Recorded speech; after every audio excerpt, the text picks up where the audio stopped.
For the past 3 years, undocumented immigrant Nina has waited for the federal government to pass the DREAM Act so that she can go to college, but for now, she can only stay at home. Nina describes the anguish and anxiety she felt in high school as she strove to find a way to go to college after graduation. I felt like I was running out of time. When I saw my classmates during senior year, like they have the college fairs and everything, and the guidance counselors are helping them choose their colleges, put in applications, everything like that. I couldn't do the same.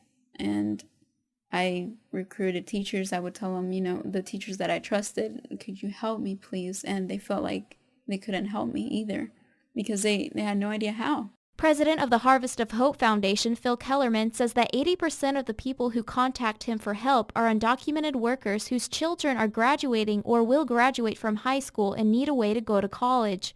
His foundation has started several scholarships to help these children afford college, but he says that the legislators must pass some kind of immigration reform that would allow them to go to school and receive in-state tuition.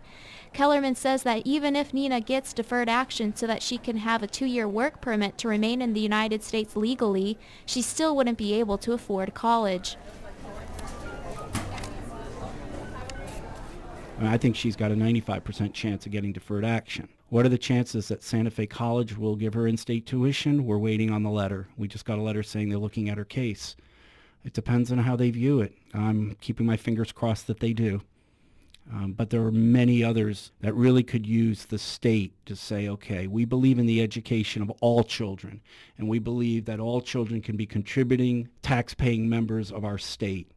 So let's at least just help those that were brought here by their parents who've graduated high school, worked hard, have faced lots of challenges. Just offer them in-state tuition so they can get in.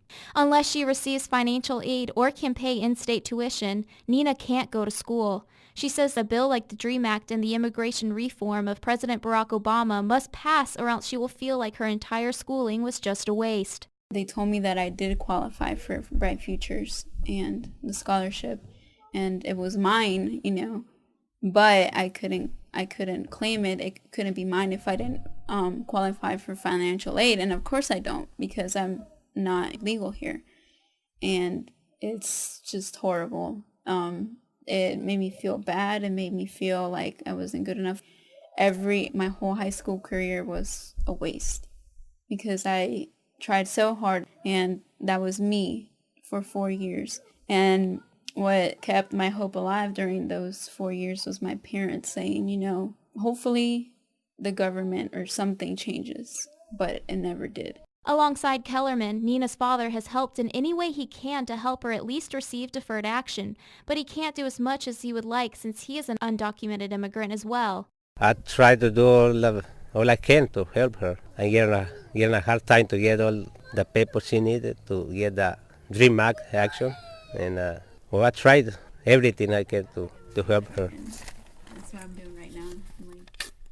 To help gain support for her case, Kellerman has brought Nina to his church group to speak about her situation, and the group is writing letters to Florida legislators to pass a bill that would provide in-state tuition for undocumented children. While Nina is hopeful that one day she will be able to go to college, she says she doesn't understand why she can't just go to school like the other students from her high school. I get my days where I have to cope with it and get depressed and say, why, why can't I do what I want to do like everybody else? Nina and Kellerman are presenting her case to legislators and immigration activist groups to help promote President Obama's immigration reform and the DREAM Act, and Kellerman hopes that the legislators will make a decision on this by next year. For Florida's 89.1 WUFT-FM, I'm Stephanie DiNardo in Gainesville.